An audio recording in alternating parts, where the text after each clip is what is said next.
Hello, welcome back.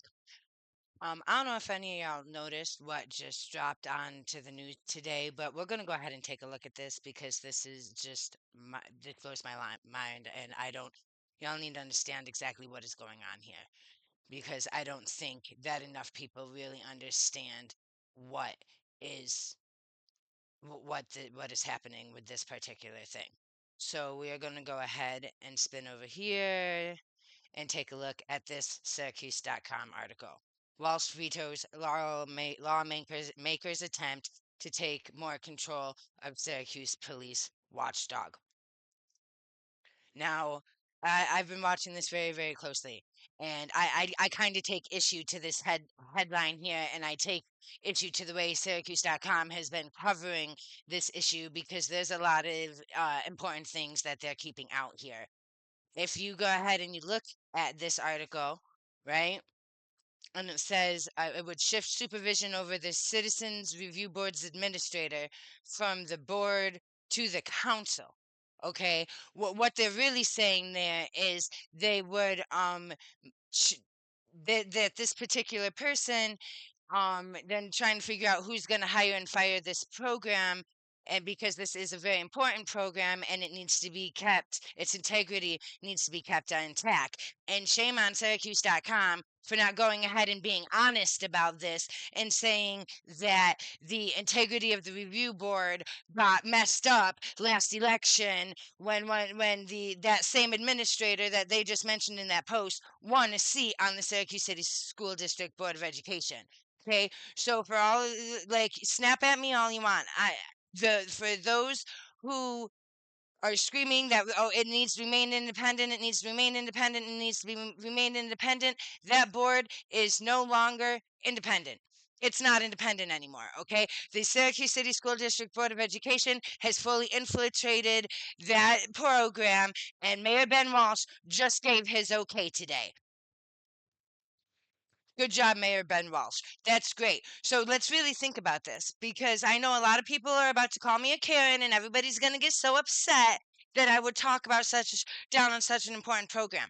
But I don't think these people really understand what's happening here because that is the program that oversees our police. And if they do understand it, then I would love to hear the counter argument on this. But if that is the program that oversees our police, and we have police officers in our school sites, armed police officers in our school sites with our kids, okay, and something happens or we don't like the way one of the SRO officers, armed or unarmed, they have a contract, okay, there's plenty of them out there. We got almost 100 of them now. There's almost 100 police officers in our schools.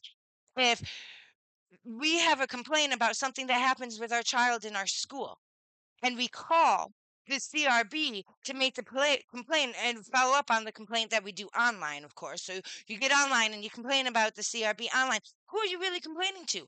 Oh, as of 8 months ago, you were complaining to the Syracuse City School District Board of Education because that's who's overseeing those decisions, right? So, what does that mean for dealing with issues involving our kids and disciplinary and safety for families with police officers in our school? Like, there's a big conversation around having whether or not we want guns in our classroom or metal detectors in our classrooms and all of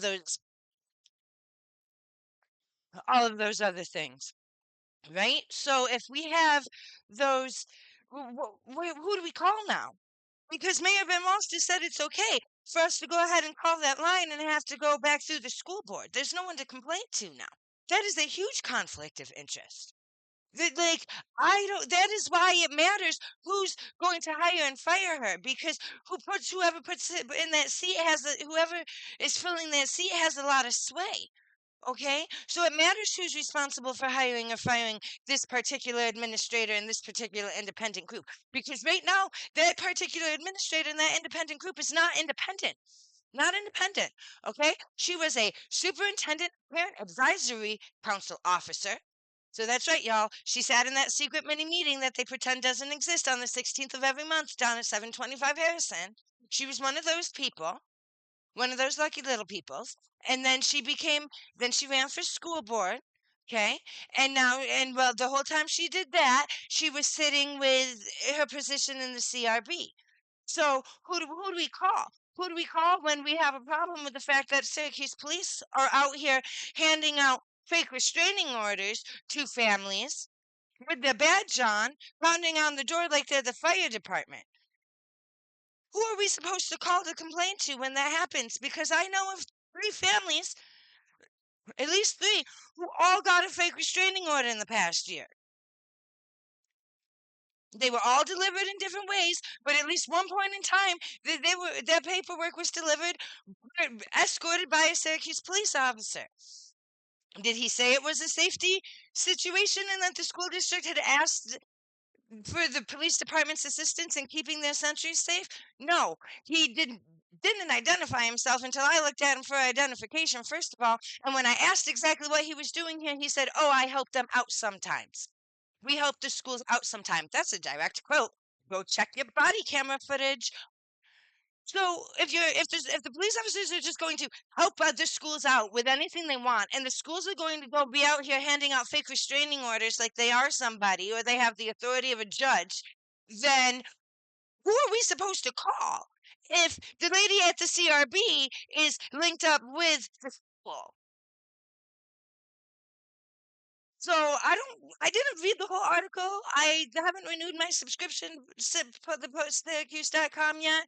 I hope Mayor Ben Walsh has a plan. I bet $100 he doesn't, because this is his last term. He's out. He's done. It's going to become someone else's problem, and everybody's going to forget about this. And in the meantime, we're going to keep having numerous officers filling our schools with and without guns, and there's going to be nobody to regulate it or complain to when something goes wrong, because trust me, it will.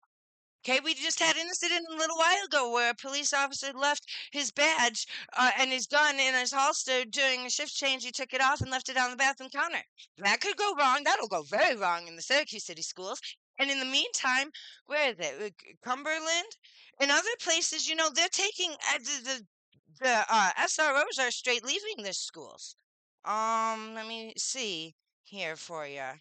Let me pull it up. Yep, Cumberland Sheriff won't provide school resource officers, crossing guards, or SROs to any school who is incorporated.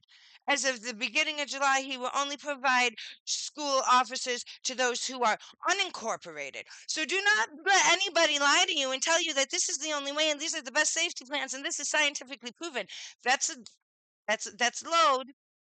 Okay, that's a game. That's a gambit. I just want to know who we're supposed to call to complain about these safety officers in our school. If we can't call the CRB because the CRB is over being seen by somebody who's on the Syracuse City School District Board of Administration or Board of Education. Sorry. Just tell me who I can call. Tell me who the rest of these 20,000 families can call if they want to follow up on that complaint and complain about those officers. Because if you really think that the CRB is going to go ahead and pursue a complaint against themselves, you haven't met the people downtown. You haven't met them yet. With that, I'm out of here. Y'all, talk to y'all later.